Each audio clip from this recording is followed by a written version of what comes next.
जैसे ही पीछे देखा पर्दा खोल करके तो नन्हे से बाल गोपाल प्रकट हो गए हैं और धन्ना जी के सुंदर प्रसाद को स्वीकार कर पा रहे हैं।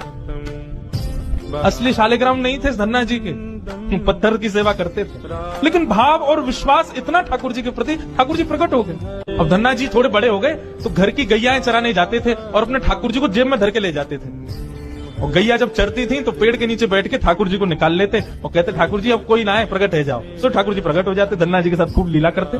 एक दिन ठाकुर जी ने धन्ना जी से कहा आज गाय चराने नहीं जाओगे? बोले आज हमारी बुआ जी आई हैं, घर में बहुत सारे मेहमान आए, आज हम नहीं जाएंगे।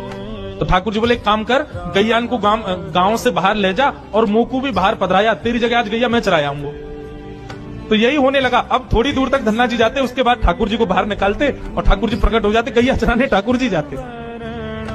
आज 11-12 साल हो गए, वो संत आए जिनके शालिग्राम जी की सेवा थी। संत जैसे आए, धन्ना जी ने प्रणाम किया, जय हो मेरे गुरुदेव, गुरु जी के चरणों में प्रणाम। गुरु जी आपने ऐसे ठाकुर जी प्रदान किए, मेरा तो जीवन उत्सव हो गया। अच्छा कहाँ है तुम्हारे ठाकुर जी, सेवा पूजा कैसी चल रही है? अभी तक कर ही रहे हो?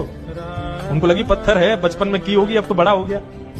कहाँ है तुम्हारे ठाकुर जी? बोले ठाकुर जी अभी नहीं है, ठाकुर जी तो गैया चराने गए। संत बोले मतलब?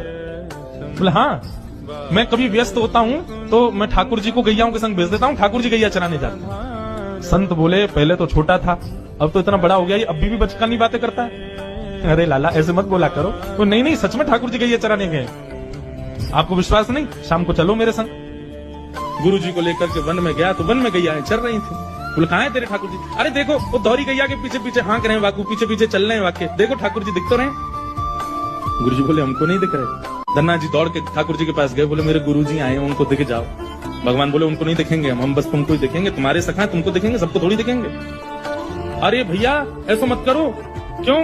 बोले आपको और मोकू एक दूसरे से मिलवावे वाले तो गुरु जी हैं। गुरु जी यदि मुझको नहीं देके जाते आपको तो आप मुझे कैसे मिलते?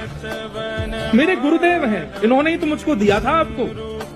ठाकुर जी रीझ गए, पुनः पुनः धन की भक्ति, ऐसा भाव। इतने में ही नील माधव नीलमणि ठाकुर जी प्रकट हो गए और जैसे ही प्रकट हुए दूर खड़े गुरुदेव के एक एक रोम बिलखने लगा, रोने लगे और धन्ना के चरणों में प्रणाम किया। बोले हम सच्चे शालिग्राम से प्रकट नहीं कर पाए, तूने सामान्य पत्थर से प्रकट कर दिया ठाकुर जी। हम अष्टयाम सेवा से प्रकट नहीं कर पाए और तूने सामान्य पत्थर घिस घिस के तिलक लगा के प्रकट कर दिया ठाकुर जी को।